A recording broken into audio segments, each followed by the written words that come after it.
Omusajja ono mumulaba. Omusajja oyo mufollowinga nnyo. Era akoze ebintu bingi nnyo mu ggwanga lye. Oyo omusajja yazaalibwa 1988. Nga Muzeeyi Museveni amaze okukwata obuyinza nga wayise emyaka 2. Oyo omusajja lwe yazaalibwa nga Muzeeyi Museveni already yakwata dde obuyinza nga abumazeeko emyaka 2. Oyo omusajja yawamba obuyinza bwe Burkina Faso mu 2023. Era omusajja oyo okuva lwe yawamba obuyinza mu 2023 akoze ebyettendo mu ggwanga lye bayita Burkina Faso. Burkina Faso ggwanga lirireyo mu West Africa nga bw'olaba East Africa. Era West Africa erimu amawanga nga bw'olaba Burkina Faso, Mali, Niger, neno simanya yeye eno Gabon, bonna bawamba obuyinza. Mali bawamba obuyinza, Burkina Faso yawamba obuyinza, Nigeria yawamba obuyinza, neyo Gabon yawamba obuyinza. Naye okuba nti Gabon mu kuwamba kwayo obuyinza beewamba. Okitegeera omwana yawamba anko we, era family yeringa yekyaliwo bakyali mu system yemwe yaliwo yaleba tulugunya. System ye bafugidde kati emyaka bagenda mu myaka 5 mu 3 nabo. Oba okitegeera kubanga gwe bawamba already yali amazeeko emyaka 5 ne family ye oba onfuna. Kati omusajja oyo yakwata obuyinza, Ibrahim Traore yakwata obuyinza bwa Burkina Faso mu 2023.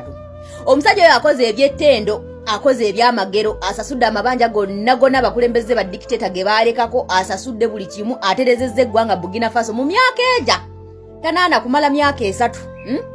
Babadde mu lukuŋŋaana lwa African Summit.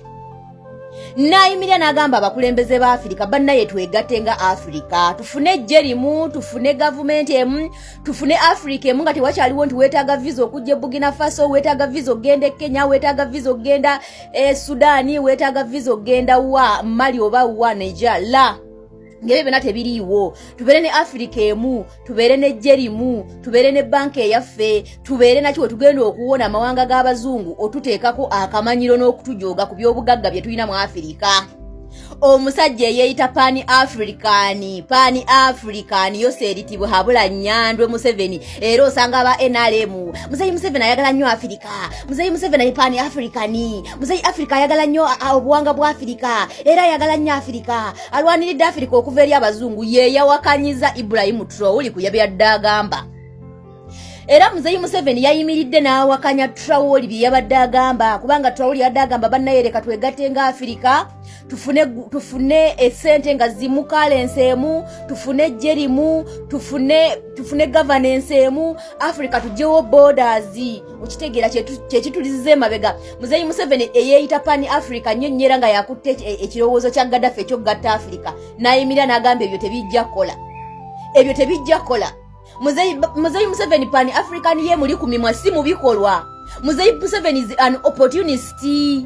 Era Ibrahim Traore yayimirira n'agamba you cannot be a liberator, you cannot be a Pan African, you cannot be a patriotic when you are killing people. You cannot kill people to liberate them. You cannot be a liberator by first killing people you want to liberate. Muzeeyi Museveni bye yakola yasooka kutta bantu mu 8 n'alyoka ajja mu buyinza kati yeeyita Pan African, yeeyita patriotic. You cannot be a patriotic when you are killing people. You cannot be a patriotic when you first kill people to come in power. Era Ibrahim Traore yayimira n'agamba tosobola kubeera liberator ng'osoose kutta bantu kujja mu buyinza. Era Muzeeyi Museveni yayimiridde n'asimbira Traore kuli n'amugamba ebyo by'oyogera tebiriiyo. Naye bw'osanga abantu ba NRM Muzeeyi Museveni ayagala nnyo Afrika, era mu Afrika ayagala nnyo gatta Afrika, ayagala nnyo obuwangwa bwa Afrika. Muzeeyi Museveni alina bigendererwa bye. Muzeeyi Museveni tasobola kubeera Pan African nti ayagala Afrika yeegatte ng'alina omululu mu buyinza. Muzeeyi Museveni tasobola kwagala African yeegatte nga y'omu yali behind wars around East and Central Africa. Muzeeyi Museveni oyo gw'olaba yali mu ntalo Somalia, yali mu ntalo mu Central Africa, yali mu ntalo Ethiopia, yali mu ntalo Congo, yali mu ntalo kati yiyo ne South Sudan yagitaddeko. Yavugirira entalo ezo zonna batta bafirika banne. That person cannot be a Pan-Africanist. Nga bwe mugamba osanga abawumba tutu ba NRM. Era Muzeeyi Museveni takyalwanirira Uganda yokka, kati alwanirira Afrika. Ayagala eddembe ly'Abafirika, alwanyisa abazungu, alwanisa colonialist, alwanisa imperialism. Ayagala nnyo Afrika, ayagala Afrika yeegatte. Muzeeyi Museveni is just talking. yamanyira okuplayinga mind card, yamanyira okuplayingira abantu ku bwongo, yamanyira okuplayinga abantu with words by actions ng'akola birala. Muzeeyi Museveni Pan African ye muli ku mimwa, muli ku mimwa ne temuli mu bikolwa. Muzeeyi Museveni ebintu byokka byakola tebisobola mufuula Pan Africanist, is an opportunist, ayina bigendererwa bye ye ne Kagame, era be badikiteta abakyezinze mu East Africa, abakyanyangaliza East Africa, abakyalemeseza East Africa okwegatta nokola ebyamagezi. Muzeeyi Museveni bwayagala kugatta East Africa, simanya East African Community, okitegeera. Noweebuuza East African Community onaagigatta otya nga gwe wekka n'obuyinza mu nsi yo bukulemye okontrolinga, n'obuyinza mu nsi yo bukulemye, okitegeera. Nga economy ye egudde naye nga bw'oyagala okwegatta nabo economy yaabwe eri waggulu, they are developmental than you, okitegeera. Yayimiridde n'asibira Ibrahim Traore ekkuuli. Ibrahim Traore namulaga omanyi oyo omusajja amanyi manipulation of mind, za kumanipulating obwongo n'akulowooza nti gwe byoyogedde bya kisiru, ye ne yeefuula omugezi n'akuzanyira ku bwongo. Era yayimiridde n'alaga Ibrahim Traore byayogedde rubbish. N'alaga Ibrahim Traore byayogedde tebiriiyo. Naye bw'otunulira Ibrahim Traore mwana muto ne mutabani wa Museveni ayinza n'okuba amuzaala ali mu myaka 3, muzzukulu wa Museveni.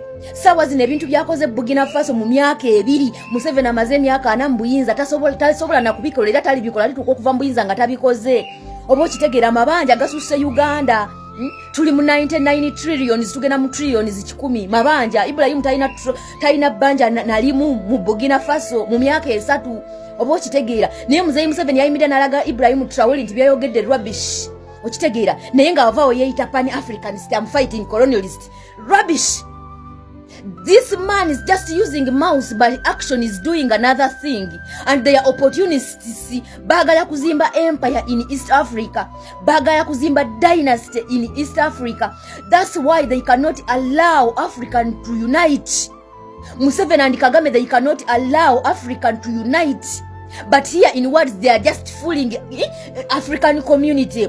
They are just fooling East African community. They are patriotic. They are Pan-Africanists. They want to unite Africa. Call it a dream ya Gaddafi. Okitegeera. But they are just playing people mind. Bana abantu bamanyi okuzanya mind game. Bamanyi okuzanyira abantu ku bwongo. He can even manipulate you okulowooza nti gwe byoyogedde bya kisiru tebitegeera era tebisobola nakola, okitegeera. Kati ne weebuuza abantu bano abasiba batugamba Muzeeyi Museveni ayagala nnyo Africa, takyali president wa Uganda yokka, president wa Africa yonna. Rubbish. That is rubbish. Tosobola kubanga oli Pan Africanist ng'ebintu Ibrahim Traore byakola tebikunyumira era tobyagala.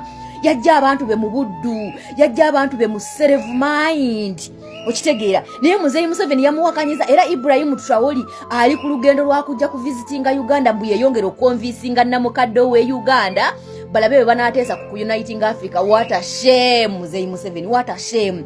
Muzeeyi Museveni ku ngeri gy'ayagala obuyinza n'entalo okunaawuuza entalo, alabira ddala wa Africa bwe yeegatta batalinawo chance n'ezo dynasty zaabwe ziba tezikyakoze.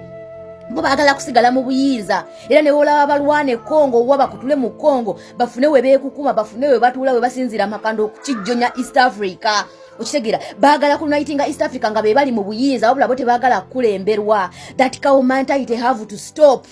Era olwo olugezigezi lwa Muzeeyi Museveni lwakulunga n'ekagurupu ke tasobola ddu kulunga nga Africa yenunite nze balina ejje limu, okitegeera. Balina governance emu, balina trade gundi emu, okitegeera. Basuubuligana. Ebyo tebisobola kukola under Museveni's mentality and his group. They have cow mentality, okitegeera. Balowooza bye bategeera ennyo era bye balina okutegeerera Africa. East Africa bagitaddemu entalo, kati yo ne Sudan ekutte omuliro behind who Museveni, kubanga Museveni yakatwalayo amagye.